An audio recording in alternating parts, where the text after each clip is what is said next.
네, 여기 질문이 답이 될 때 장창수 씨가 쓰신 내용을 보면요. 어떠한 사내가 있다고 합니다. 근데 주일 아침 되자 어머니에게 교회 가기 싫다고, 교회는 보기 싫은 사람도 많고 자기를 힘들게 하는 사람이 너무 많고 섬겨도 알아주는 일이 이가 없다고 하자, 어머니는 사람 보지 말고 하나님 보고 신앙생활을 하라고 아들을 설득하는데, 어머니 도대체 제가 이 모든 상황에도 불구하고 교회에 가야 하는 이유는 무엇입니까? 라고 묻자, 어머니가 내가 담임 목사잖니? 라고 이렇게 이야기를 해주었다고 합니다. 근데 이게 참 농담이긴 한데, 그만큼 이렇게 또 목회자로서의 그런 힘듦뿐 아니라 교회 안에 이렇게 또 분쟁과 힘들게 하는 일들이 있다라는 거겠죠. 힘들어도 목사는 목사의 자리를, 성도는 성도의 자리를 지켜야 한다라는 겁니다.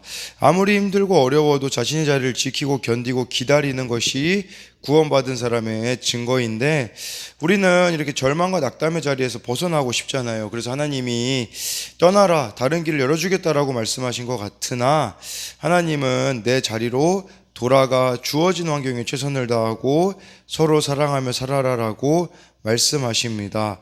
환경과 처지가 그대로일지라도 우리의 관점과 태도를 바꾸라고, 우리와 그곳 가운데 늘 함께 하신다는 이 약속을 우리가 붙잡아야 된다라는 것이겠죠. 또 앤드류 머리가 한 말처럼, 주님의 참된 사역자는 그분이 자신을 낮추셨던 것처럼 스스로 높아진 자아를 낮추게 된다라고 이렇게 말하고 있습니다. 오늘은 고린도전서 4장 1절부터 이렇게 8절까지의 내용인데요. 이 내용은 성도들이 사역자를 어떻게 대해야 하는지, 특히 고린도 지역에서는 파가 나눠져 있었잖아요. 뭐 아볼로파, 바울파, 베드로파. 근데 이 사역자에 대하여서 어떻게 교인들이 대해야 하는지, 그들 안에 막 파가 나눠져 있고 분쟁이 일어나고 있었기 때문에 참 잘못된 부분들에 대하여서 바울이 바로 잡는 내용이라고 볼 수 있는데요. 1절에 사람이 마땅히 우리를 그리스도의 일꾼이요 하나님의 비밀을 맡은 자로 여길지어다 라고 해서요, 이 지금 사역자들, 바울과 동역자들을 포함하겠죠. 그래서 우리를 그리스도의 일꾼으로, 이렇게 일꾼이라 라는 이 단어는 뒤에 한 절 묵상에도 잘 나와 있듯이 배 아래쪽에서 노젓는 노예라는 의미를 가지고 있어요. 그러니까 얼마나 이 노동이 힘들었냐면, 평균 생존 기간이 3년이었다고 해요. 그런데 이만큼 갉아먹는 중노동을 하는 자들을 말하는 것인데, 바울은 주님을 위하여서 이렇게 중노동을 하는 것과 같은 그렇게 사역을 감당하고 있었음을 말씀해 주고 있습니다. 근데요, 이 배에서 그 배 아래쪽에 노젓는 노예는요, 앞을 볼 수가 없어요. 한 치 앞도요. 그러다 보니까 그 배 밑에 있기 때문에 무슨 목적지나 이런 것을 알겠습니까? 그저 주어진 자리에서 최선만 다하는 자들이라고 볼 수 있겠죠. 그러니까 우리가 예수님의 일꾼이라는 것은 여러분들의 그런 기대, 여러분들이 바라보는 그 한 치 앞도 사실은 내려놔야 된다라는 것입니다. 무슨 방향이나 목적지, 앞길이 보이겠습니까? 그저 우리가 예수님의 일꾼이라면 예수님만 바라보고 가야 되는 존재라는 것이겠죠. 또 하나님의 비밀을 맡은 자로 여길지어다 라고 해가지고요, 이 하나님의 비밀을 맡은 자, 청직이라고 볼 수가 있는 것이겠죠. 그러니까 이들이, 사역자들은 하나님의 비밀이 훼손되지 않도록 사람들에게 온전히 전달하는 일꾼이라고 볼 수가 있습니다. 그러니까 어떤 말의 유창함이나 화려한 수사학적 이런 기술보다 정말 이 복음의 메시지를 충실하게 전하는 신실함이 요구가 되어집니다. 여러분, 그런 말이 있더라고요. 이 교회의 목회자들도 성도님들이 교회 목회자를 만든다라는 말이 있습니다. 그 말은 무슨 말이냐면요, 저도 보니까 그런 유혹이 있어요. 어떤 유혹이 있냐면, 여러분들이 잘 듣고 싶어 하는 말씀만을 전하고 싶어 하거든요. 그런데 우리가 듣고 싶어 하는 그런 말씀이 정말 말씀에 근거한 말씀이고 회개의 말씀이라면 정말 목회자는 회개의 말씀을 전할 수밖에 없을 겁니다. 근데 회개의 말씀을 전해봤는데 반응이 이렇게 시원찮거나 그런 것들을 거부하는 반응들이 있을 때 다른 것을 전하게 될 가능성이 크거든요. 그렇기에 우리도 이것은 뭐 저뿐 아니라 우리에게 필요한 부분들은 바로 그거예요. 말씀을 있는 그대로 전해줘야 하는 것이 이 복음의 메시지를 충실하게 전하는 신실함이 우리들에게 요구되어진다라는 것입니다. 2절에 그리고 맡은 자들에게 구할 것은 충성이니라 라고 말씀해 주고 있습니다. 이 충성이라는 단어는요, 믿음이라는 단어와 충성이라는 단어가 이 헬라어로 같은 단어가 쓰입니다. 그러니까 믿음이나 충성이나 동의어예요. 그래서 여기서는 신뢰할 만한, 믿을 만한, 그러니까 우리가 이 복음을 맡은 자들, 이거 우리 모두를 다 포함하는 것일 수도 있겠죠. 우리들에게는 이렇게 충성이, 믿음이 요구되어진다라는 것입니다. 그런데요, 제가 이걸 영어로 보니까요, prove faithful이라고 해가지고요, 검증된 믿음이란 뜻이에요. 이 충성이라는 거는, 그러니까 여러분들이 정말 검증되셔야 된다라는 것을 말하는 것이겠죠. 그러니까 근데 이 단어 중에 이 2절에 우리나라 말 성경으로는 조금 이제 번역이 이렇게 약해지게 된 부분이 있는데, 이거를 원어로 보면 이렇게 쓰여 있어요. 또한 청지기들에게 다음의 것이 요구되는데 곧 그가 충성스럽게 발견되는 것이다. 이 발견되는 것이다 라고 이 단어가 쓰였는데, 발견된다라는 것은 평가나 판단의 주체가 하나님이라는 겁니다. 그러니까 우리가 정말 이게 수동태로 하나님이 우리의 모든 사역과 삶의 판단과 평가의 주체라는 것이죠. 그리고 이 발견된다라는 것은 특정한 때가 아니라 평소에 나타나야 된다라는 것을 말씀하고 있는 겁니다. 그러니까 우리가 평소에 충성스럽게 살아가는 것이 있어야 함을 말씀하고 있는 것이죠. 3절에 너희에게나 다른 사람에게나 판단받는 것이 내게는 매우 작은 일이라 나도 나를 판단하지 아니하노니. 이 고린도 교회 성도들이 막 사역자들을 판단했거든요. 그래서 뭐 바울은 뭐 아무래도 이게 좋고 아볼로는 뭐 이게 좋지만 이건 좋지 않은 것 같아, 막 이런 식으로 판단했는데, 그거에 대하여서 바울이 자신의 판단도 정확하지 않기 때문에 아무 가치가 없으며 다른 사람들이나 자기 자신의 판단에 대한 과도한 염려로 마음이 분산될 필요가 없다라는 것입니다. 그러니까 성도들은 또 주님이 세우신 이렇게 일꾼들을 하나님의 공평하신 판단에 맡기고 귀한 자로 여길 수 있어야 한다라는 것이겠죠. 그러니까 이 3절은 한마디로 더 나아가서 말하자면 하나님을 기준으로 신앙생활을 우리가 해야 된다라는 것을 말씀해 주고 있습니다. 우리 모두가 다 하나님이 기준이 되어야 하는 것이겠죠. 4절에 내가 자책할 아무것도 깨닫지 못하나 이로 말미암아 의롭다함을 얻지 못하노라 다만 나를 심판하실 이는 주시니라 라고 이렇게 말씀해 주고 있는데, 하나님의 일꾼은 오로지 하나님께 평가와 심판을 받게 되어질 것임을 말씀해 주고 있습니다. 이건 또한 우리들이 걸어가야 될 길이 아니겠습니까? 우리가 걸어가야 될 길은 좁은 길이기 때문에 사실은 많은 사람들이 이해할 수 없는 길이기에 많은 이런 판단과 우리들에게는 또 그런 어려움들이 있을 수가 있어요. 그러다 보면 사실은 내 자신조차도 참 이렇게 좋게 여기지 못하는 경우들이 있거든요. 근데 정말 이 3, 4절에 나와 있는 이 바울의 이 말씀을 통하여서 우리는 사람들의 어떤 평가, 이것은 뭐 안 좋은 평가도 되겠지만 좋은 평가도 저는 포함된다고 생각을 합니다. 그래서 좋은 평가를 듣는다고 해서 교만해지지 않을 뿐더러 내 자신에 대해서도 마찬가지예요. 내가 잘하였든지 못하였든지 정말 하나님을 중심으로 하는 이 중심은 놓쳐서는 안 된다라는 것이겠죠. 네. 근데 이 말씀을 보면서 떠올랐던 말씀이 히브리서 13장 17절 말씀에 그런 말씀이 있어요. 이게 뭐 사역자들에 대한 내용이라고 했기 때문에 이 말씀에 보니까요. 히브리서 13장 17절에요. 너희를 인도하는 자들에게 순종하고 복종하라. 그들은 너희 영혼을 위하여 경성하기를 자신들이 청산할 자인 것 같이 하느니라. 그들로 하여금 즐거움으로 이것을 하게 하고 근심하게 하지 말라.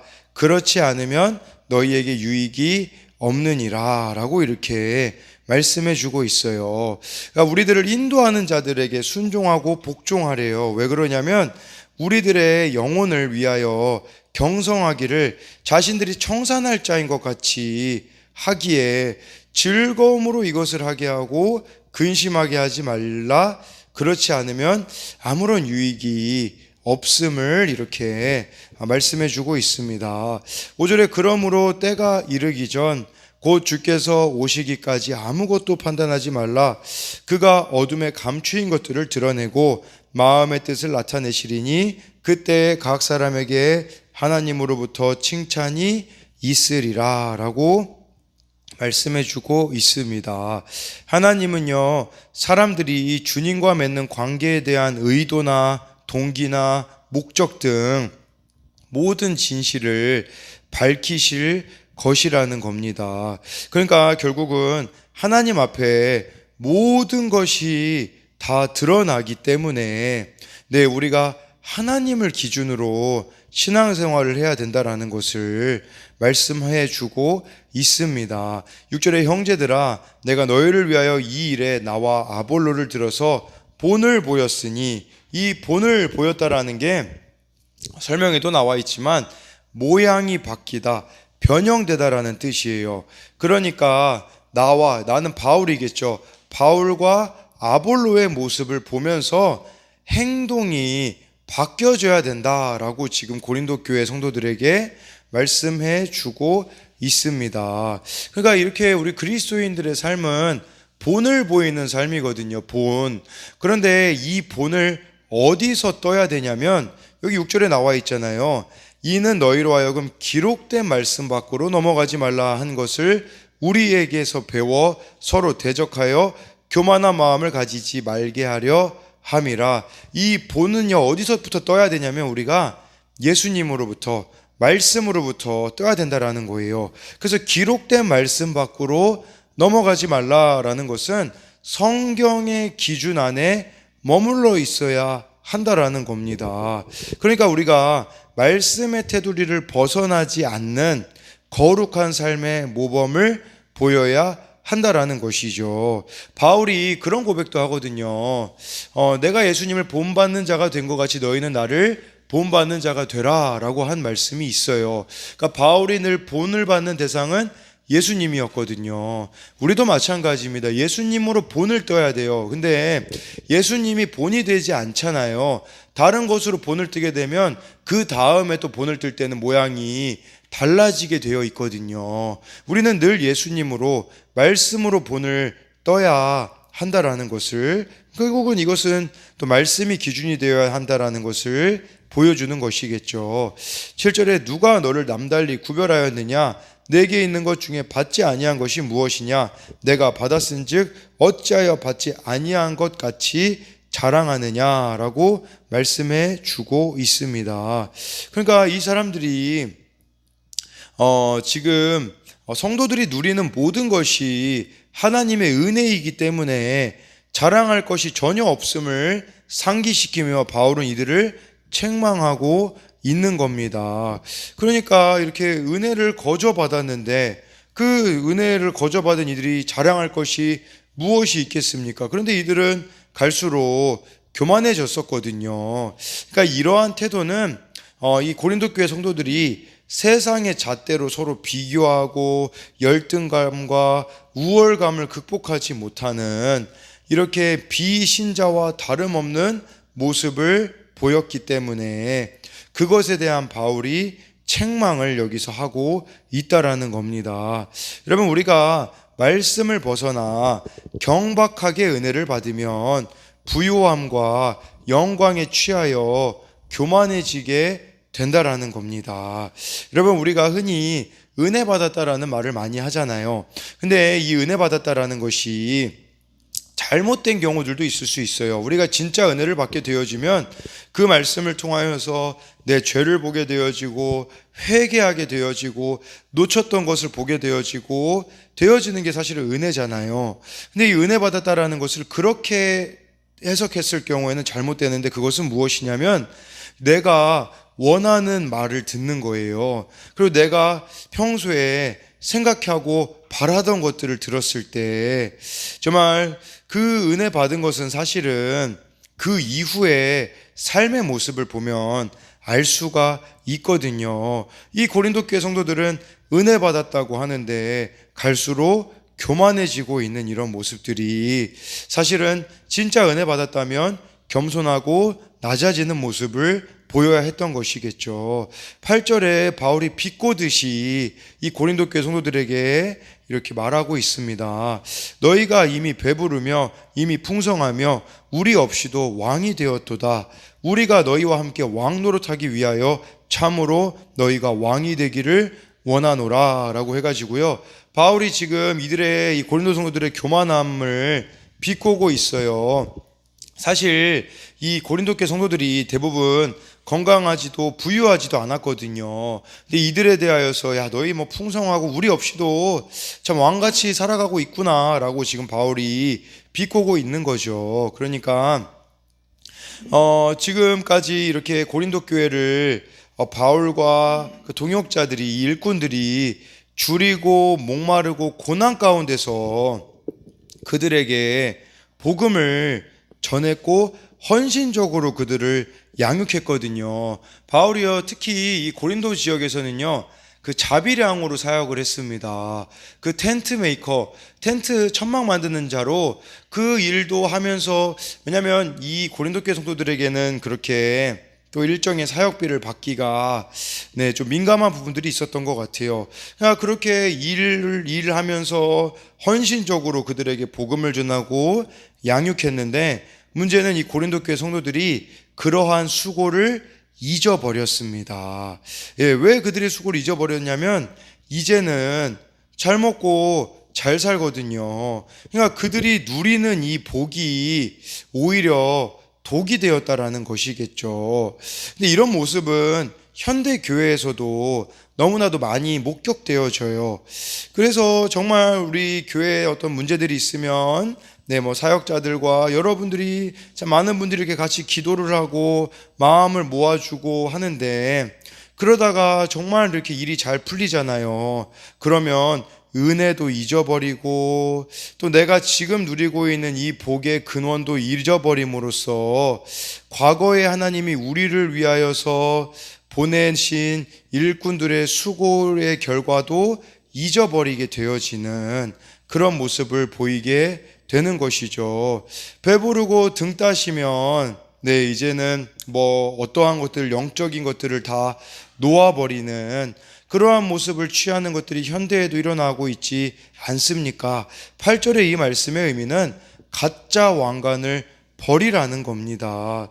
정말 예수님이 왕노릇 하시는 삶을 살아가야 되는데, 어느 순간부터 이 고린도 교회 성도들은 자신이 왕노릇하는 이런 삶을 살아가고 있다라는 것이겠죠. 여러분, 우리는 가짜 왕관을 버리셔야 됩니다.